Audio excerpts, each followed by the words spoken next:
When the Anderson family gets a new horse, they have no doubt which one it is because they immediately fall in love with the ocean blue eyes of one in particular. But maybe they shouldn't have been so impatient because it wasn't just any horse. But they only found out when the vet called the police. Billy and Erica didn't know what to think. The vet didn't tell them anything when he took the horse away. What was going on? Could it have something to do with the strange behavior they'd experienced the night before, or was there something else? The Andersons were a young family living in Vermont. Billy, Erica, and their 6-year-old daughter Jane lived in a small town. There had been a lot of sadness in the Anderson household lately. Although the family had just moved to a new town, there was another reason for this sadness. The young family had recently lost a beloved member who had been a part of the family for 11 years, the family horse, Rio. Rio was not just a horse, but a long-time member of the family. Rio was the first friend Erica made when she ran away from home at age 16. Rio was a special part of family life, and just as he had been there for Erica, she was also very close to him. Now that Rio was gone, things were no longer the same. The family was unequivocally sad, but had an idea of how to resolve the situation. Let's get another horse. But as she said it, Erica wasn't quite sure of her plan. Billy shook his head. He knew it was too soon to get a new horse. Rio had meant so much to both his wife and Jane that he was a little surprised at this solution. However, there was a hole in their lives that needed to be filled. Erica and Billy talked about it a few more times. Billy was concerned that Erica was rushing into it, and Erica did her best to convince her husband that she was ready for the change. She eventually won Billy over, and the two decided to buy a horse. But there were many obstacles to overcome. After searching for a long time without finding the right horse, the whole family was discouraged because the whole journey had turned out to be a failure. Billy and Erica decided it would be better to go home and come up with a new plan. 15 minutes into the trip, however, the couple spotted an animal farm. Was it fate? Erica was ecstatic. She'd begun to lose hope and was a little disheartened when she spotted the small farm on the side of the road. Turning to Billy, she begged him to pull over. Something told her they would find what they were looking for. The young family decided to take a look. They were in a small town nearby and did not expect to find a large selection, but they were wrong. The farm caretaker explained that they only had 5 horses and only 2 of them were Mustangs. However, one horse in particular caught their eye immediately. It was one of the Mustangs. When little Jane exclaimed, it was clear that the little girl had had the same thought as her mother. The horse looked like a normal horse. However, the most fascinating thing about the animal was its eyes. They were starry blue eyes that no one had ever seen in a horse before. The horse was shy and kept its distance. It was different from the others, who danced and whinnied in hopes of attracting attention. Instead, the Mustang stared at the gate on high alert. The Andersons wanted the horse. The couple was overjoyed and went to sign the necessary papers. It seemed that fate did not want to let the horse go. While Billy and Erica signed the papers, young Jane played with the new member of the family, who was slowly getting used to the girl's advances. It took about an hour to sign and register all the papers, and finally, the young family returned home with their new horse. Everyone was delighted, especially Jane, who'd found a new best friend. Unfortunately, this feeling would not last long for the family. Soon, a big revelation would rob them of their new joy. One of the conditions for taking the horse home was a promise to have him thoroughly checked by the veterinarian for health reasons. Little did they know what the visit would lead to.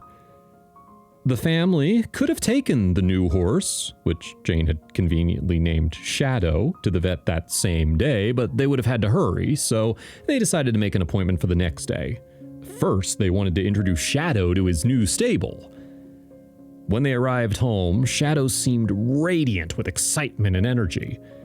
They watched Shadow as he carefully inspected every nook and cranny of his stable and finally fell sound asleep. It had been a long day for him. Soon after, the family also went to bed. Apparently, Shadow had been asleep for an hour already, and so they felt comfortable leaving him alone. For them, too, the day had been full of emotions, and the next day they'd have to go to the vet. That night, around 2 o'clock, they were awakened by a loud howl coming from outside. Billy was startled and had to pull himself together for a moment.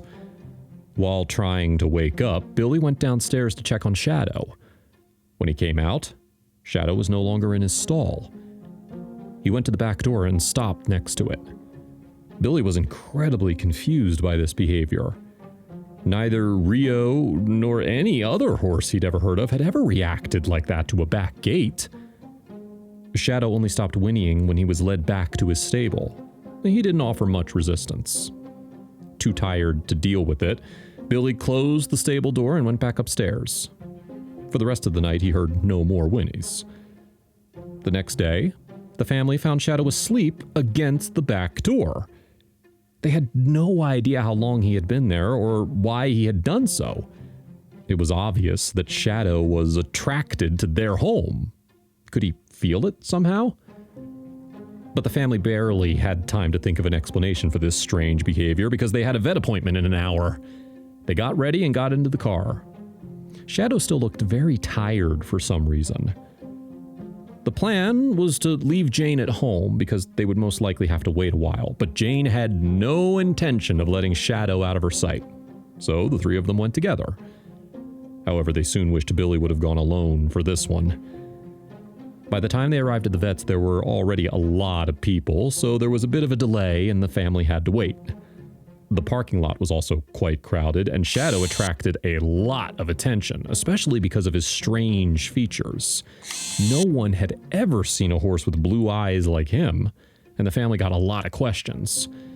Almost none of them could be answered, as not much research had been done yet.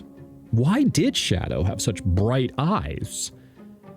Now that they had a moment to wait for the vet, they started looking for more information on the internet, but they didn't find much. Apparently, it was even weirder than they had anticipated.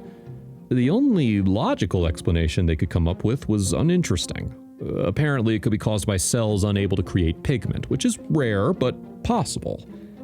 Perhaps the vet could have told them more when it was their turn. All this fuss also attracted the attention of the vet's receptionist.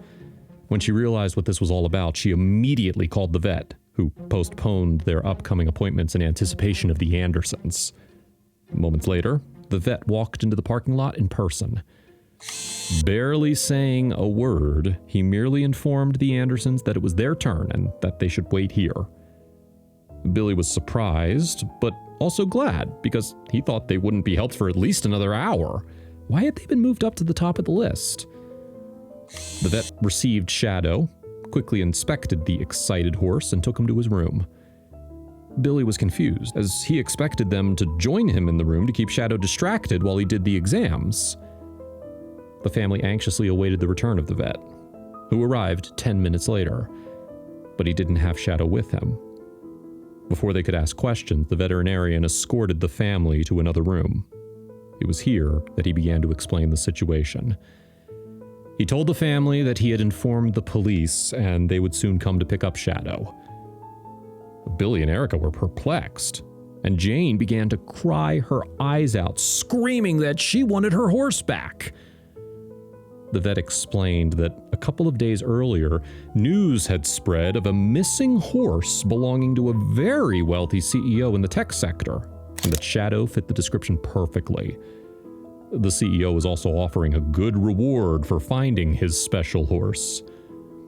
The veterinarian went on to explain to the family that they were not in trouble, but that he wished he had called the police before informing them because he knew that their love for the horse might already be so deep that they would decide to run away.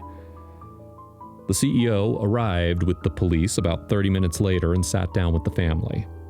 He showed them that the horse did indeed belong to him. He had not yet been marked because he had not yet done so. The family had no choice but to agree to let the CEO take their horse, much to Jane's disappointment.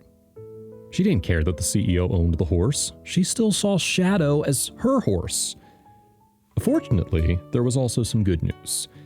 As the veterinarian said, there was also a reward associated with finding the horse, and the CEO was happy to distribute it to the family. In addition, he would allow them to see Tesoro, which was Shadow's real name, whenever they wanted. The family adopted another horse a few weeks later. They used the CEO's money to get a more expensive one, which they knew had been properly bred and thoroughly checked. They immediately began to love this new horse as much as Shadow, and everyone ended up happy.